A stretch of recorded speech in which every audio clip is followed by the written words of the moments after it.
7th edition of Aviation Africa Summit holding in Nigeria, and Nigeria is the first country in West Africa to host this summit that has brought together key stakeholders, key players in the aviation industry. The summit hopes to foster growth in the industry as well as ensure bilateral relations among investors and the airlines.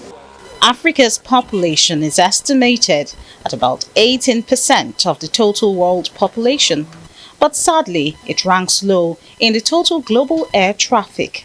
This is one of the reasons why key players in the global aviation industry are meeting at this summit in Nigeria's capital, Abuja. They say there is need for African countries to create the right regulatory environment free of high taxation, so as to reposition the continent's civil aviation industry. Summits such as this begin for us to share experiences, to see how do we interconnect African states so that we don't need to go out of Africa to come back.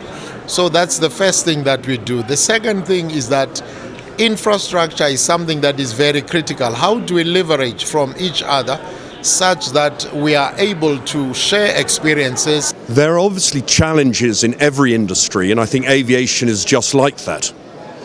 The most important way is to be the best of the best, to keep the highest standards everywhere, and then you have the best chance of surviving and growing. What I think we should do in Nigeria, for example, is to domesticate our regulatory framework to be supportive of the growth of the industry, and then encourage the finance sector to see reason as to why investment into the sector should be. But now they are too reluctant to do it, because when you put money into aviation, it's like throwing it into the dustbin.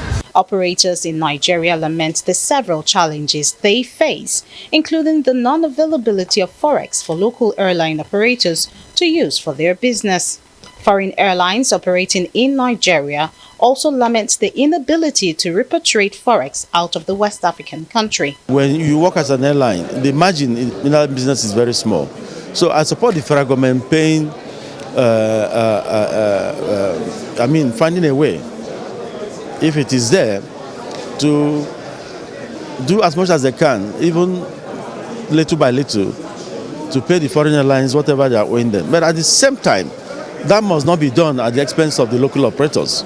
The local operators are also having money stranded in the Central Bank of Nigeria. You cannot treat the foreign airlines in isolation. We earn in Naira. We have to pay for everything in dollars. You pay for $1,000 today, tomorrow it's more expensive, tomorrow it's more expensive. Every day it's getting more and more and more expensive. Let's first stop it somewhere. Even if we're not bringing it down, let it stop somewhere, so at least we have certainty. And then when we need it, let it be there. Don't tell me to pay you millions of naira to get dollars, and my money stays with you for 1 week, you can't find the dollars to give me. Officials of the International Air Transport Association present here also say high interest rates, which at times get to over 25%, continues to kill African carriers, thereby preventing airlines from competing with their counterparts in other parts of the world. The continent needs to review its intent for aviation.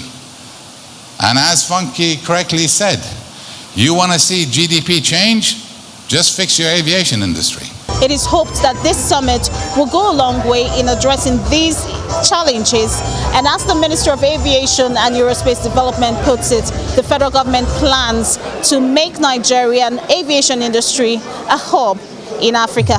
Georgina Ndukwezaika, Arise News.